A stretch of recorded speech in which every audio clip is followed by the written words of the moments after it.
मैं बहुत खुश हूँ। ये मेरे लिए एक गर्व का समय है, और मेरे माँ बाप के लिए और मेरे टीचर्स के लिए। अगर हिंदी की बात करें तो हिंदी एक बहुत खूबसूरत लैंग्वेज है, एक बहुत अच्छी भाषा है। ये भारत को एक करती है।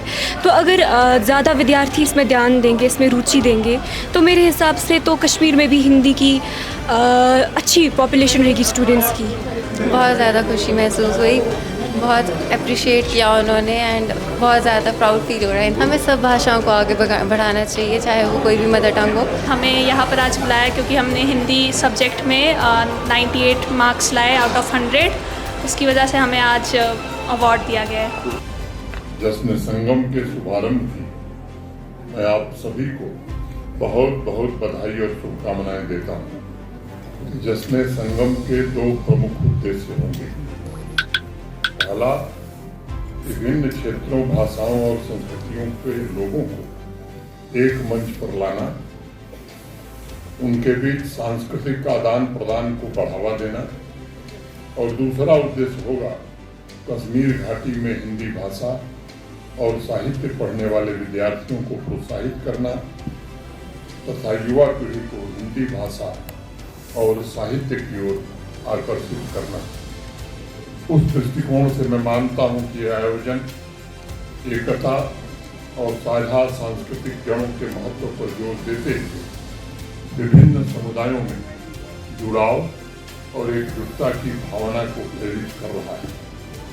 आज़ादी के पश्चात 77 वर्षों में कश्मीर जैसे अनेक अहिंदी भाषी क्षेत्रों में मातृभाषा हिंदी न होते हुए भी अनेक रचनाकारों ने हिंदी की सेवा की। उन्होंने नीति निर्माताओं के उन प्रयासों को सफल बनाने की कोशिश की है जिन्होंने मातृभाषा को सुदृढ़ बनाने के साथ साथ हिंदी को राष्ट्रभाषा और विभिन्न भाषाओं के बीच समन्वय के सूत्र में स्थापित किया है।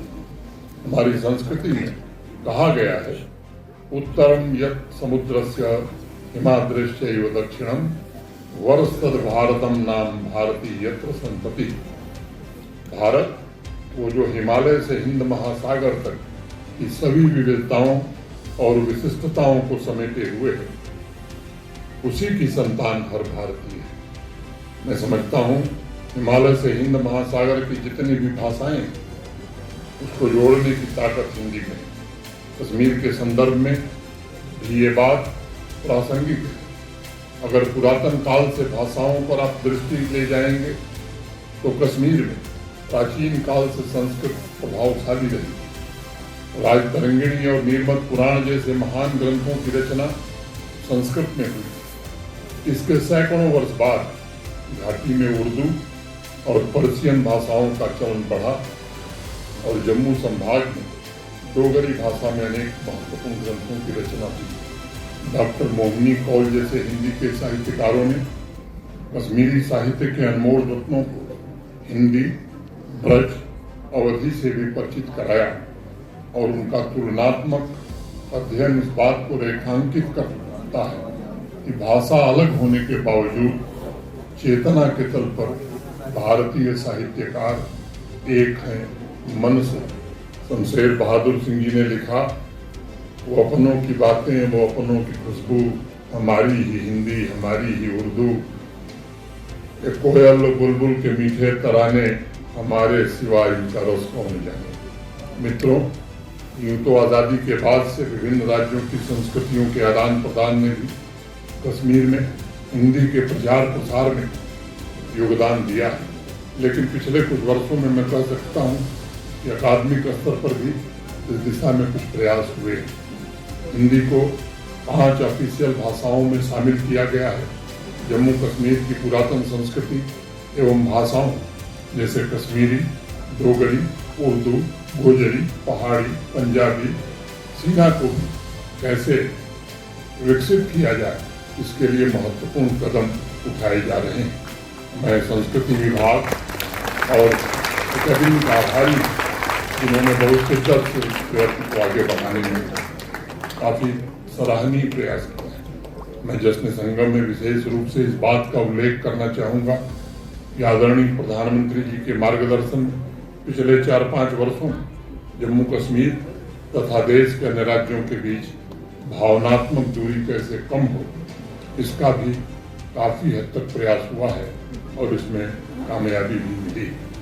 पिछले 5 वर्षों में हिंदी के अलावा अन्य भाषाओं में भी युवाओं और प्रतिभावान लेखकों को प्लेटफॉर्म मुहैया कराए गए हैं।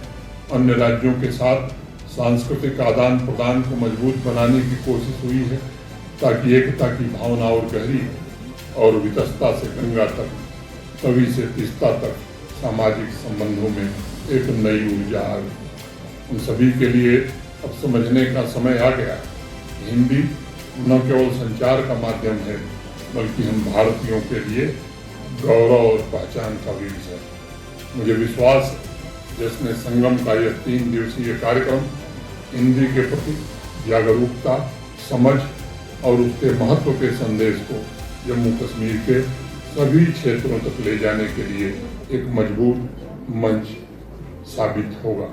साथ ही इस आयोजन के तहत विभिन्न कार्यक्रम युवाओं और विद्यार्थियों को हिंदी भाषा के उपयोग के अलावा संस्कृति और विरासत के विभिन्न पहलुओं के बारे में भी जागरूक करेगा। एक बार पुनः संस्कृति विभाग, अकादमी तथा वादी हिंदी शिक्षा समिति को इस आयोजन के लिए हृदय की अंतरंग गहराइयों से बहुत बहुत बधाई और शुभकामनाएं देता हूँ।